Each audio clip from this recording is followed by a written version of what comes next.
All right, so I think it's time for us to move on to Ask Junior, one of my favorite parts of the show. We're going to get some questions. Andrew Curlin's got them all together. You've been sending these questions into Xfinity Racing on Twitter, and we are thankful to have Xfinity supporting us more than ever because I think we are using every bit of the 10G internet speed that they provide doing this particular Dale Jr. download. So, Andrew, you've got the questions ready to go. You got some for me and TJ, I heard. Yes. We actually had fans just coincidentally submit questions for you and TJ a few weeks ago. I'm like, all right, this is going to be perfect to bring up this week. But this first question is from Jake.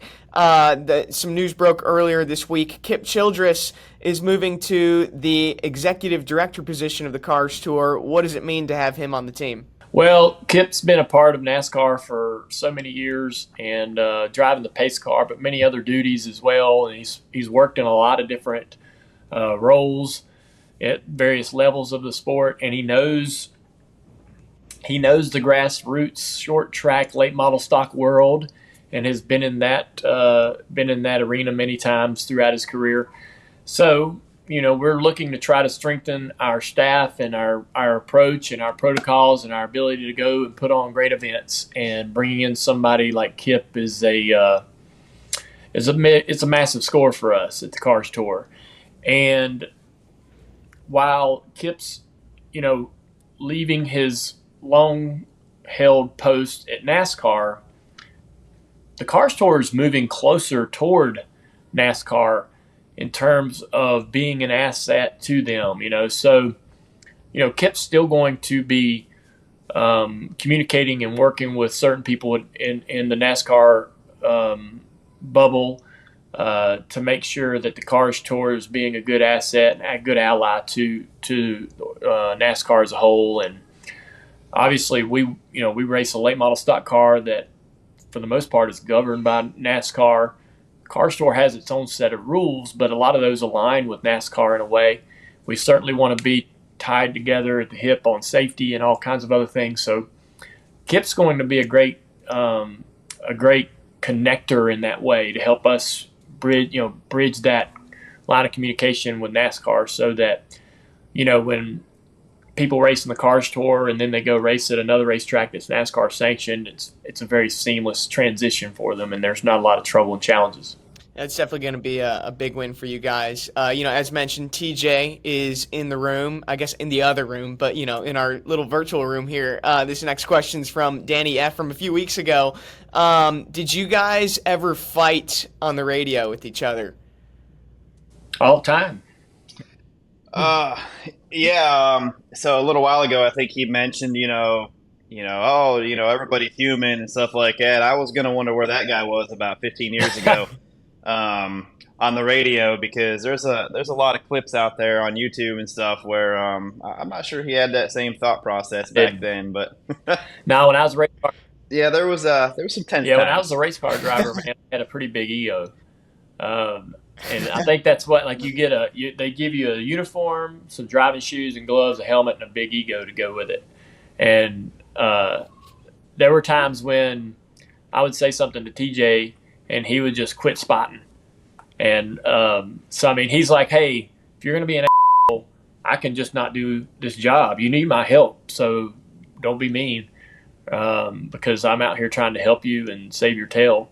And so, there were some times when, I don't know, it was, I was always weird about lap times because. Oh, no, that was later on. There was other things. Yeah. I'd go to the racetrack, though, and I don't know what a fast lap time is. I'd have to look at a sheet and go, okay, this is what the fastest car ran today. Otherwise, I don't know what the hell the fastest lap in practice is. I'm not paying attention to it. I'm just wondering how to get my car to turn or how to get it to push out of it. And he'll be like, man, you ran a 30-70. And I'm like, I have no clue what that even means. I don't even know is that fast? Is that really slow? Am I the best? Am I the worst? And it's like PJ assumed that I knew that was either a good or bad lap, and I'd get so annoyed. And I'd be like, what? Well, that was Richmond. But I will say, though, from the time he had quit till when that probably happened, things were evolving in the sport more and more as well. And I think that was Richmond too. And we like a few years after I was on work with him, I would go into Richmond and I would be trained a certain way. Like, okay, look, we're racing a lap time here. We're not racing the leader right now. We know Richmond's a big tire fall off track, so I want to race lap time right now. So if you give me the lap time, that's what I'm going to try to be around every single lap. So I'm programmed to do those type of things at that point when he's coming in from before wanting to run, want to match the leader and stuff. But it's just different. Things change a little bit, and you adapt and stuff like that. There were a lot of times though that TJ, we had one situation where we were racing, and there's a second channel that the crew chief and the spotter communicate on without the driver. And the crew chief would go over to that channel to talk to TJ and go, "What the hell's he doing out there? What the hell's he doing?" And TJ, always had my back. He if he would come tell me, he'd be like, "Man, you don't want to hear what's going on Channel 2. Boy, it was a rough day." And now there was one time that I remember the crew chief saying we had stayed out on tires, and this is many years ago, and we stayed out on tires and got our doors blown off because we were on 10-lap tires at a high fall off track, and the crew chief come on the other radio and said, "Well, why don't you just tell them to let everybody go by?" And I'm like, "Well, dude, we're out here like struggling. Why don't you key up and tell them yourself?" And I didn't get a response back from that. Yeah. Do you remember who the crew chief was? Man, we will not. You said, we will not. Yeah, I do. I remember who it was, but we won't name names. Fair enough. Sounds like on certain days, both of you guys got your payday working with each other. But this next question coming from Ryan. Chicago was a big footprint. There weren't a whole lot of golf carts available. Do you know how many steps you guys logged over the course of the weekend here in Chicago? That's a Letarte question. Yeah, that was so funny. I got to tell this story, TJ. So everybody knows those commercials. It's an insurance company that I won't name, but they're where the people are becoming their parents. And the guy, there's this sort of counselor that's sort of helping them understand, hey, you're becoming your parents. You don't have to tell, when you arrive somewhere, you don't have to tell everybody how you got there. Well, I took this road, I took that road, I turned on this road. And there's, how my Amy likes to hang these signs in the house that have sayings on them. And I'm like, yeah, I think you're becoming your mother, hanging up all these signs in the house that all these like sassy sayings on them, right? And so, anyways, these commercials, they are the funniest commercials.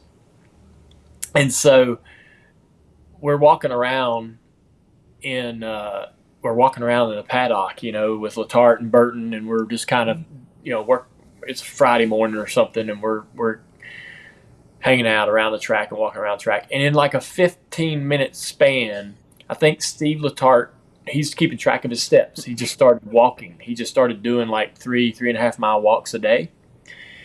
And he's keeping track of his steps, right? And so in like a 15-minute span, he told probably 6 individuals how many steps he took in the day before. And I was like, hey, Steve, you don't have to tell every single person you meet how many steps you took yesterday. I don't even know how you're weaving that into every conversation you're having, but it's probably unnecessary. And so we kept messing with him because literally he didn't listen to me and he didn't let up. He kept telling, every person that he walked up to, he's like, oh man, 21,000 steps yesterday. Whew. And I'm like, hey, Steve, you're becoming your parents. Stop telling everybody how many steps you took. They don't care about the steps you took yesterday. And it was just so funny. I wonder if, as soon as you brought it up, that's when he starts, doing it more because he knows that, you're thinking about it. Yeah. But I would say, the track's 2.2 miles or 2.1 mile racetrack, something like that. Yeah. I bet you me and TJ probably did about anywhere from, 6 to 8 miles. Yeah. Probably in that vicinity. Yeah. It was a lot of walking, but it was okay. It was fine. Yeah. I didn't mind it. I was sitting there thinking, this is good. Yeah, I need to walk. I need some walking. No. Mm-hmm. Yeah, no, the park area was cool. I know I think I did 13 miles on Saturday. I was feeling it Just afterwards. Saturday. Just Just for that. Saturday. Damn, maybe I walked more than I thought I did. If you did Yeah, yeah. if you did 13 just wandering around, what were you doing? Yeah, well, we were walking all over the fan zone, and so Right. like we Okay. were kind of walking aimlessly for 13 miles, but Wow. yeah, no, yeah, How many it was a cool steps is setup that? though. This next question, Wait, Andrew. How many steps is how Yeah, many that? how many what? steps? Latart's going to How want to many know how steps many did you steps take? 13. I can probably tell. I know. I was gonna I say it's too bad probably you didn't have run into Letart Steve. beat 24,000. Wow. Okay. So he did 21 on Thursday or Friday. We needed you to stop him. Yeah. All right. We'll move on. This next question comes from Higgy. He wants to know if you ever got your Chicago style hot dog or pizza over the weekend. I did. I ate some. I did not get a hot dog, but we got some deep dish pizza on the plane for the ride home.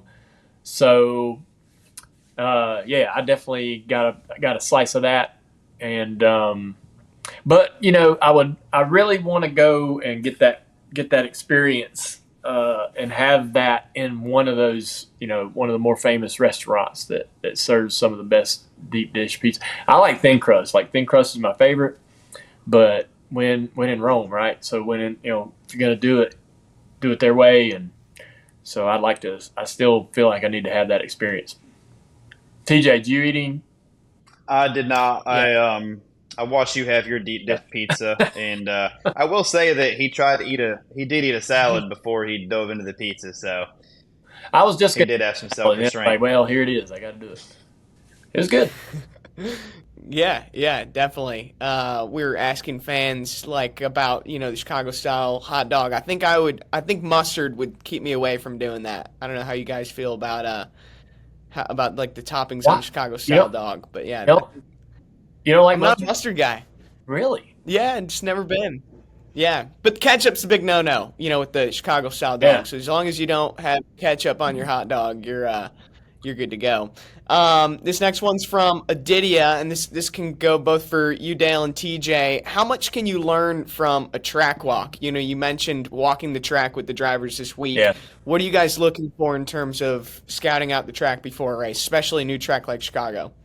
I think you can learn a tremendous amount because the pace of walking around the track allows you the time to, really see some detail, cracks in the racetrack, change in surface, where these little knots on the wall might be that stick out that could catch the car that we saw a couple guys have trouble with in practice and in the race. If you go out there in a pace car or even your own race car, you're going to not see some of those imperfections up close. You're not going to take the minute to really appreciate some of the challenges where a track walk can give you a chance. Plus, I think you're walking with other people that are also seeing other things and seeing it differently. So it's an opportunity to listen to and see what other people are thinking about a certain particular corner or whatever. And so when we saw a great example of this is when we saw the aerials and everything, and they're like, hey, we're going to put you in turn 4. I'm thinking, man, long straightaway, they're going to be coming through turn 3 wide open and then have to hammer the brakes and slow down and go into this really, really tiny, tight. It goes from 5 lanes to 2.5 lanes into turn 4. This is going to be chaos. They're going to be crashing. They're going to be all wedging in there trying to put too many cars into this space, and they're going to wear out the brakes, and it's just they're going to lock them up. They're going to spin. They're going to hit the tire barrier. Just all kinds of chaos down here. But when I got on the racetrack and got to looking at it, I'm like, nope, this is a fast corner. This is not a slow corner. They're back. And when I was standing on my perch looking down, they're going right by me. They're back to the throttle right at the apex. So like they're in the brakes some, slowing down for that turn 4. But really it was a fluid motion of going through 4, 5, and out the exit down the other straightaway. There was never this sort of stop go that I was expecting. And so a track walk is where you learn those type of things. It's like, this is not a 90-degree corner, it's an elbow. And so we can kind of cruise through here. And actually turn 5 was a slower corner of the whole sequence, right? Where they would downshift to first gear sometimes. So you wouldn't looking at a aerial, you're not going to pick those things up. Yeah, I agree with him. You can gain a lot walking the track as well. Especially if you go out there, you walk with the driver. I do a lot of sim stuff, so correlating that stuff with what we see in the sim, and like he said, I knew 4 wasn't going to be a 90-degree corner because how many laps I've turned there and seen in the sim, and it's very fluid. Like it's a tough braking zone. It was rough. You had to judge your speed getting to the wall on the left. There was a lot of things that it's a very challenging corner of the track too, but walking it and actually seeing it and putting it in perspective definitely gives you a much better visual and understanding of what each corner really is. I find that so interesting that your perception can change just by going down and seeing it for yourself in person today. Like you said, like your perception of turn 4 completely was different after seeing it. We got time for one more question here, coming from Paul. What's the craziest thing both of you guys have caught fishing? A gar. I caught a garfish one time. I actually made this. I made the Statesville paper. So I lassoed this fish. I didn't actually catch it. I was like, yeah. I'm gonna show you. I'm gonna tell you about it. So I'm in this boat and I'm fishing with a buddy of mine that was a highway state patrolman, and so we're on the boat fishing. And he's like, look, man, there's a garfish swimming right along beside the boat. And we're fishing for crappie. And so this garfish is just hanging out right next to the boat. We're just trolling around in this cove. And so I changed a bunch of lures on my rod, and the garfish wasn't interested in none of it. And so I put a big hook on the line, and I dropped the hook next to the fish. And then I really quickly stuck the end of the fishing rod in the water under the fish to wrap the line around the fish, right? And then I yanked up on the fishing line, and it basically shoved that hook into the side of the fish. Yanked him up in the boat. It's probably about 1.5 feet long, maybe 2 foot long, this gar. I mean, a garfish has like 6 to 8 inches of a big long beak, and it's all teeth. It's sharp teeth. And so we got him in the boat and put him in the live well, and I had him mounted. And I still have that somewhere, some storage building. But the patrolman went to the newspaper and had them write a story about it. I was like 15 years old when this happened. So that was... I guess, I don't think nobody fishes for garfish. I never even heard of one, and I haven't seen one since, but they're pretty unique looking. They look like, they're pretty scary looking, to be honest with you, but they won't bother you. I think the craziest thing that I caught was actually, you were on the boat with me. We went out in Key West, and first thing I'd ever caught out of the ocean, I'm reeling this thing up, and I pull it up out of the water, and it's an eel. So that was probably the scariest thing that I've ever caught as well. And I mean, you can't just grab on them and take them off the hook either. So I wasn't touching it. Yeah, that was a fun trip. It's always fun going out there and fishing down in the Keys, man. Key West is the best. I didn't even know you could lasso fish. That was a new thing. Dude, I was going to try. This thing was just sitting there letting me think and plan and, and I was like, here, this is how we're going to do it. We'll see if this will work. But it was interesting. I'm not big on fishing. I don't like Truex would fish every day if he could. And I just kind of like going every once in a while. But so I probably won't catch anything like that ever again. I don't fish enough. Yeah, you might as well, you got the best story. There's probably not a whole lot that tops it, Yeah. Awesome. Well, we had a good Ask Junior this week. TJ, thanks for joining us. I appreciate it, man. Thanks. Appreciate you coming on, TJ. Good job, Andrew. Appreciate everybody sending in those questions to Xfinity Racing on Twitter, and thank you to Xfinity for everything you do, supporting the Dale Jr. Download and giving us internet to be able to do all these amazing things on our platform. So appreciate everybody tuning in. It's a great show. It's a lot of fun. TJ and vacation time with TJ is coming to an end. TJ's going home today, and then I'm going to get ready and go to Atlanta for the race weekend. I'll see you there, TJ. We'll have a lot of fun watching them duke it out around that big old racetrack. It's pretty spectacular with the reconfigure. Hope everybody enjoyed all of our podcasts this week. Go Bumper Clear, Dale Jr. Download, Dirty Modo. It's been a fun week. I'm ready to get back to the racetrack. It has. I am too. All right, we'll see y'all there. Take it easy.